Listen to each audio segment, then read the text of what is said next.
most Chinese people in the mainland have never had, and they're coders, hackers who work on their own or small business people, but most people have never been without the physical community around them, without interaction, without, oh, it's lunchtime. Everybody goes to lunch. Everybody goes to lunch together. That is, yeah. Everybody goes to lunch as a group of people. Yeah. It's a thing. That's a thing. And that's the thing. And the lunch is it's 12 to 1 most places, and that, by God, that is your lunch break. And you go in a group. You never see people eating alone ever in China. And you may go to a food court in the basement of your office building. That's really popular with a bunch of options. And yeah, big tables full of people. And that's fun. When I worked at a Chinese company, I kind of enjoyed that to a degree, but there were also times I'd order in or do my own thing. It's like, I'm not hungry yet. Yeah. I get in at 10 a.m. I'm not hungry for lunch at noon. I'll eat it at like 2. Anyway. You're a man of the world. So she said, oh, well, hey, it ain't bragging if you can do it, buddy.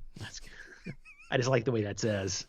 It sounds vaguely gangster. Sounds vaguely gangster.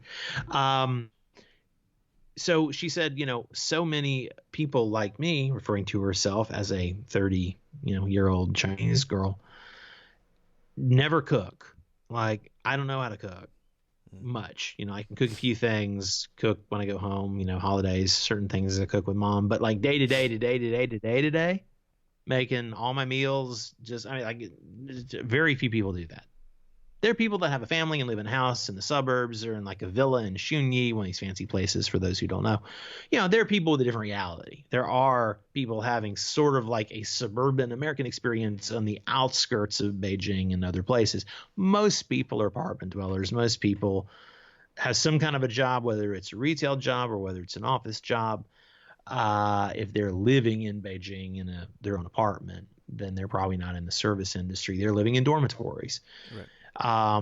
But whereas that's the thing, like the people who work in the restaurants, they can't afford to live in like and I don't know, it's a nice place, but it's a studio. My place is nice, but it's a studio.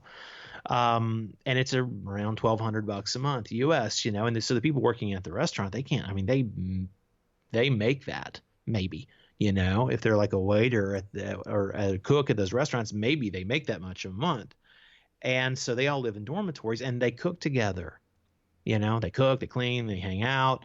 I would see people from like my bakery from the Holland. I would see some of them sometimes at the same mall where their bakery is, and like people I recognize because I used to go in there before keto, and I'd see some of them and they're just hanging out like as a group. Like some of them have like come back to the mall where they work 5-6 days a week. They're back there on their 7th day, just hanging out and like going to a movie or something.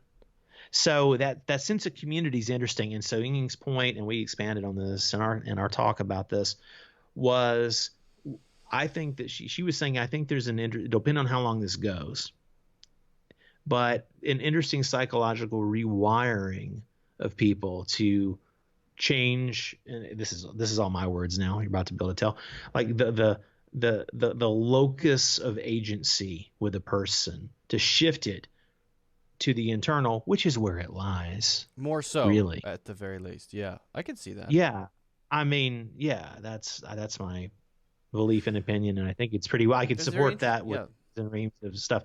But so to take it, because their projection is their projection of self in society. And the reality is that there's the core, there's who you go to bed with at night when you turn off the light.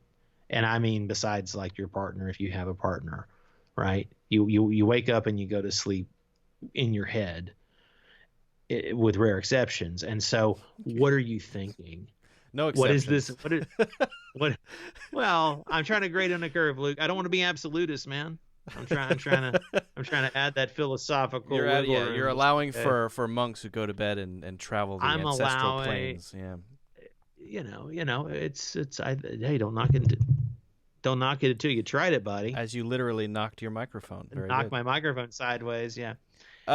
You leave the funny mistakes in, but yeah. So we kind of went on about that, but in terms of the behaviors of people, the expectations, there is a sense of doing what's needed to protect people in China.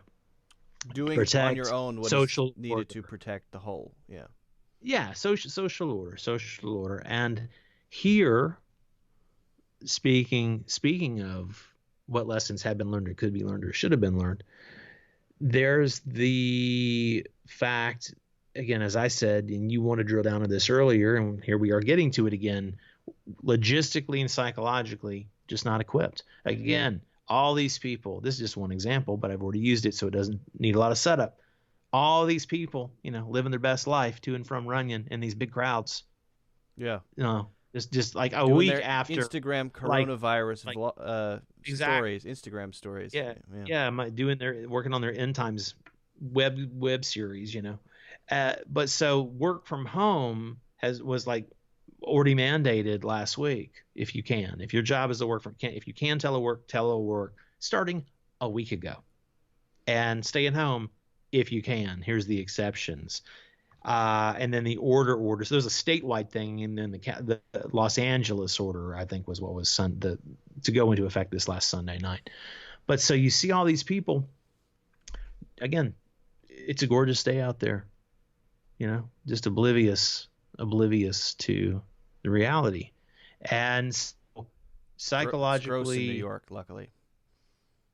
Yeah, it doesn't make you want to go out. Is it cold or is it just cold? It's nasty. It's drizzly. Yeah, it's horrible. That's perfect. I love New York, but I don't love that New York. Yeah, I love other New York. I don't love that. But yeah. So in terms, what are you gonna say? Well, I was gonna say so it almost feels like there's an inverse thing. Yeah, when I gaze up at there's a teleprompter up there. When I hear that, it sounds like there's sort of this going opposite directions things that has the potential to happen, whether it's a silver lining or not. The Chinese sort of social contract is already collective, but maybe becomes or gravitates or shifts more toward the individualistic way of looking at things, not completely, but in part because people have to live at home. They've never done it before. They have to cook. They've never done it before. You have to become an individual to an extent. And then after, all of our grandmas pass away, we're going to realize that our actions impact everyone else, and we might take on some of those more collective, that sort of mentality that allows us to see how our individual actions actually does have a major impact on society. And so that's sort of West becoming more Eastern, East becoming more Western, in a sense. I mean, in a sense. I don't know that it will be that in here, but that's a possibility. Sure. I don't hope that happens in the sense that I don't hope that a bunch of people die and we have 1 million deaths, but I do hope that people who aren't looking at it that way start to develop that sensibility. That would be nice. That would be healthy, I think. I completely agree, and most of the people from both just business and traveling, and then also doing these shows and doing podcasts and being interviewed or interviewing people, you get to meet wide range of humanity, and have been fortunate to talk to a lot of really forward thinking people and a lot of very global. Because we are, we are global citizens. At least that's how I have identified for a long time. And, people say that in kind of a pretentious way, and I don't mean it like that. I mean this in the sense of this really does show how connected we are. And it's ironic that it may take something like this to show all the old hippie sayings that talking about the fundamental, something along the lines of the fundamental reality is that we are all one humanity. Well, something like this makes that kind of unavoidably obvious. Right. Now, whether people recognize it, whether their filters keep that very basic awareness out of impacting their consciousness, or whether they are already on that page and they get it and they're just saying, oh, yes, this is an example of that, or somewhere in between.